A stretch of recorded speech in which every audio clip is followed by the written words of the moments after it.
Welcome to an episode of Come, Let's Talk About It. Today we are talking about abuse, domestic abuse. The reason for choosing this topic is because this month is the National Awareness Month for Domestic Violence. In addition to that, we had just concluded a women's conference, and at that conference, issues of domestic abuse were raised and dismissed. It has become a pattern at these women's conference for us, for people to raise the issue of domestic abuse and get the response. Pray. I believe in prayer, don't get me wrong. I believe that God answers prayer. But I believe that in praying, we should also do. For instance, if one is looking for a job, in addition to praying, one should also apply for a job. One of the questions raised at this women's conference is about a woman whose husband constantly antagonizes her by basically claiming that she had no choice but to do her wifely duty and her motherly duty, because if she didn't do that, that the man would walk away, especially as men are scarce. So husbands are scarce, so she had no option but to perform her wifely and motherly duties. And the leaders at this conference responded with the usual, pray. Another one, in support, said that the woman should live a chaste life. The guest speaker for the conference questioned whether the husband of the woman is born again. And when the response was no, she retorted, what else do you expect from someone who is not born again? Another scenario was raised where a woman was supposedly living a chaste life and doing all that she's supposed to do, praying. But in spite of all that, the husband went ahead and married a second wife. The question was asked again, what she should do under those circumstances. She was asked to pray. The conference concluded, the discussion concluded with a testimony of a woman whose husband left her for 20 years and finally came back to her. Let's be clear, abuse is never okay.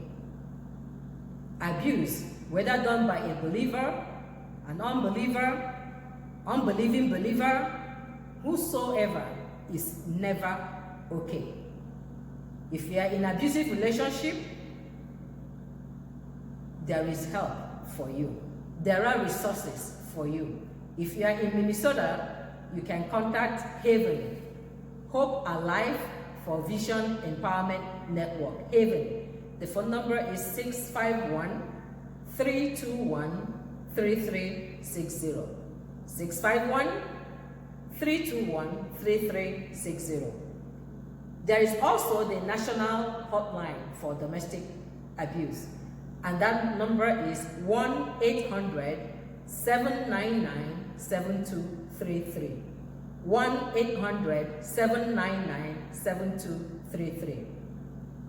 Now, I'm not sure the reason why the leaders at these women conference, they don't talk about domestic abuse or address domestic abuse. I'm not sure whether it is because of ignorance, that they don't recognize that the questions posed to them relate to domestic abuse, or is it that they are just hiding under the religious umbrella to say, go and pray? And I begin to wonder, if those abused were their children, would they do something different? I believe they will. And why do I say so? I've been in an organization where one of the leaders, the leader of the women, kept chastising women who left abusive relationship and telling them that they were not fit to work in that organization because they were courageous enough to identify that they were in abusive relationship and left that relationship. And in fact, some of them called the police. The women's leader kept asking, why did you call the police? However, the irony of it is that women leader ended up calling the police on her daughter-in-law. And so most of the time when we tell women who are abused to pray, or anyone who is abused to pray, we fail to recognize the harm that we are exposing them to. I heard of a story of another pastor who allegedly told a member to go home and pray. The member had gone to the pastor to complain to the pastor that the husband will beat her up repeatedly. The pastor told the woman, go home and pray. The woman went home and the husband killed her. I learned that the pastor was eventually jailed for that reason.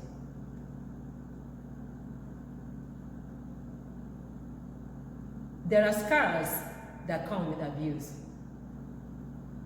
I have seen women, I have worked with women who have been in abusive relationships. I have seen them become shadows of who they are. I've seen them even believe the things that the abusers are saying to them. I've seen them lose the will to live. And I've seen some of them live a chaste life and pray, and in their chastity and praying, they died at the hands of the abuser. I know it's an uncomfortable topic for Africans to talk about, but we need to talk about it. It's in our midst. It's in our society. It lives with us. We need to address this. We need to stop making excuses for the abuser. We need to stop shaming and blaming the abused. There are so many reasons why the abused continue in their relationship. But we need to provide them resources and help and let them know that it's never okay to be in an abusive relationship. While we pray for our circumstances to change, we also need to ask for help or look for resources. Abuse can take different forms and shape.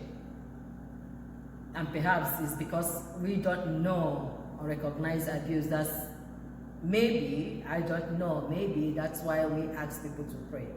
Abuse is not only physical. There are different types of abuse. One, the physical abuse, which, as the name implies, is physical. Hitting, touching, and doing harm to the body. There's also the psychological part.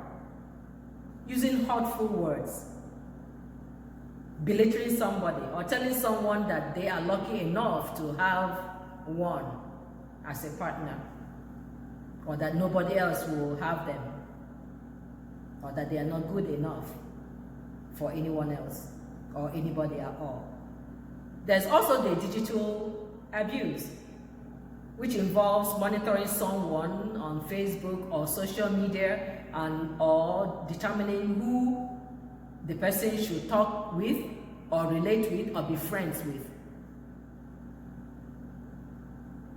There's also the sexual part, forcing someone to do sexual acts that they are not comfortable with, or forcing someone to have sex when they are ill or sick or do not want to. There's also the financial aspect, controlling somebody's bank account or monitoring the bank account or what the person spends or taking paycheck from the individual.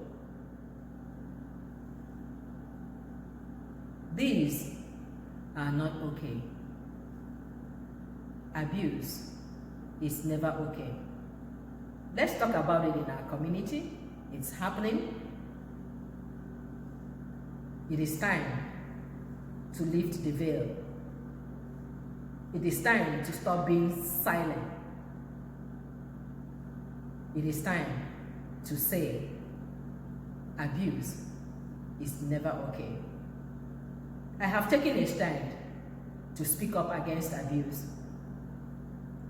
It is a difficult position or stand I have taken, given the community where I come from. But I have taken that stand. We cannot afford to lose any more lives to abuse. Abuse hurts the family. Abuse hurts the children. If abuse is not stopped, the cycle continues because children who are raised in abusive environment tend to become abusers themselves. It is time to stop the cycle. It is time to stop shaming the abuse. It is time to stop blaming the abuse. It is time to stop making excuses for the abuser. Take a stand today. I have. Let's not be silent again. Thank you. I'll see you again at another episode of Come, Let's Talk About It.